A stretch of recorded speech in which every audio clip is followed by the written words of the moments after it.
Vamos agora fazer alguns exemplos, através de alguns exemplos, né, para ilustrar como é que se calcula algumas medidas de dispersão, medidas de variabilidade, certo? Então, eu vou mostrar agora, compartilhar com vocês alguns slides, né, que vai mostrar essas medidas de dispersão à luz de alguns exemplos, né, numéricos, que a gente possa aplicar o conceito, né, e fazer os cálculos, né, matemáticos referente a algumas dessas variáveis, certo? Então eu vou aqui capturar essas imagens, né? Deixa eu ver aqui, capturar a tela, que eu possa mostrar para vocês, né? Eu vou minimizar aqui, vou colocar aqui esse slide no modo de apresentação,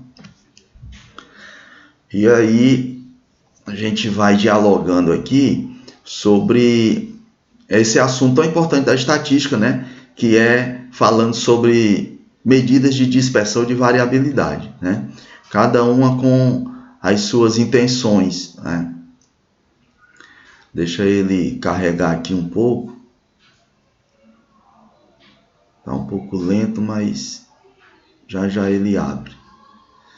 Pronto, está aqui, estatística aplicada, medidas de dispersão, certo? Ou de variabilidade também, como queiram. A primeira medida de dispersão, né, que a gente pode relacionar dentro desse rol dessas medidas, é o que a gente já conhece, que é a amplitude, que nada mais é do que tamanho ou distância, né? Como a própria definição aqui nos mostra, é a diferença entre os valores extremos de um determinado conjunto, certo? Então, se você tem, por exemplo, dados brutos, como é o caso aqui, dentro desse conjunto de dados você tem 1, 2, 3, 4, 5, 6, então você teria aí simplesmente a diferença entre a maior e a menor das observações, 6 menos 1 é igual a 5, certo? Então, você basta fazer essa simples, leve diferença, certo? Então aí você já tem uma noção do tamanho, né, da dispersão, né, entre um conjunto de dados nessa condição, né, de dados bruto, né, certo?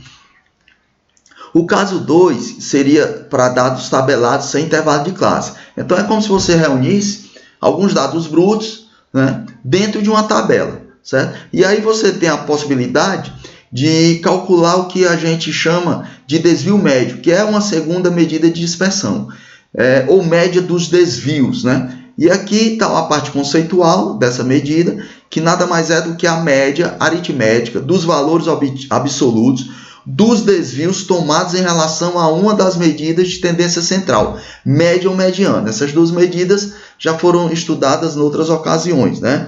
Então, cada valor daquele bruto de um conjunto de dados, qualquer que seja, em relação à média ou em relação à mediana, ele tem uma certa diferença, ele mantém uma certa distância, de modo que a média dessas distâncias é o que a gente chama de desvio médio. Então, imagine aí uma tabela, dessa forma como vocês estão vendo aqui no slide, certo? Onde você tem aí algumas linhas com algumas colunas, certo? E nessas colunas, nessa parte de cima, você tem alguns parâmetros. A primeira coluna quer dizer ou mostra as observações, xi, que é 1, 2, 3, 4, 5, 6, simplesmente os dados brutos. A segunda coluna mostra a frequência com que cada informação dessa ou cada observação dessa apareceu, né, num determinado evento.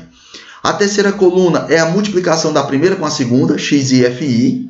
E a terceira coluna mostra que um módulo de uma diferença entre cada observação daquela e a média dessa distribuição, certo?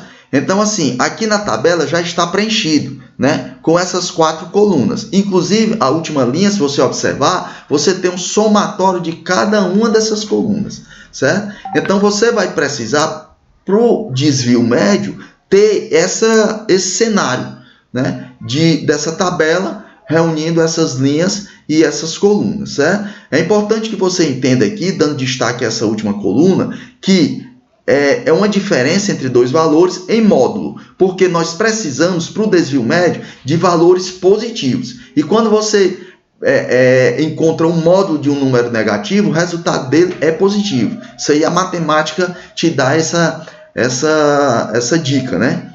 Então, vamos aqui para o próximo slide. Então, a média de um conjunto de dados nada mais é do que você pegar o somatório de x e fi e dividir pelo somatório de fi. Então, naquela tabela anterior, se você observar, voltando aqui, você tem o somatório de x e fi 125 dividido por 30, que é o somatório de fi. De modo que a sua média é 4,17. Esse número, 4,17, observe que ele está aqui, nessa última coluna, voltando aqui para a tabela. Que aí justamente 1 menos 4,17 na linha 1, quer dizer que é a primeira observação menos a média. A partir daí você vai para a linha 2, 2 menos 4,17, linha 3, 3,417 e assim sucessivamente até o final. De modo que você tem um somatório de 9,34. Esse somatório dividido por 6, que é a quantidade de observações, te dá o resultado de 1,56, que é o desvio médio. Então, o tratamento, o cálculo diante de um cenário parecido como esse, para calcular o desvio médio, você tem essa resposta, certo? Então, aí está a segunda medida de dispersão, ou de variabilidade, como queira, tá certo? Vou encerrando esse vídeo por aqui e em seguida eu vou postar um outro na sequência desse material mostrando outras medidas de dispersão para você, certo? Então, você voltando aqui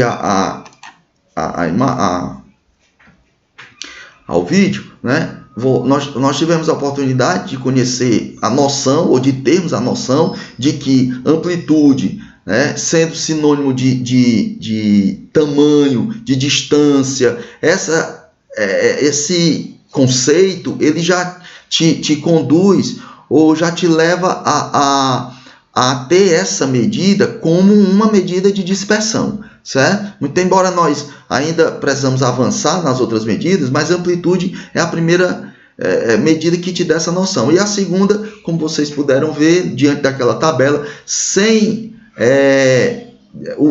intervalo de classe, né? Simplesmente colocando os dados brutos numa tabela, né? Você percebeu através daquelas fórmulas algébricas como é que se calcula o desvio médio, certo? Então vamos aguardar que aí nos próximos vídeos em sequência eu explico para vocês como é que se providencia outros cálculos de outras medidas e em outros cenários também, ok? Um abraço e até o próximo vídeo.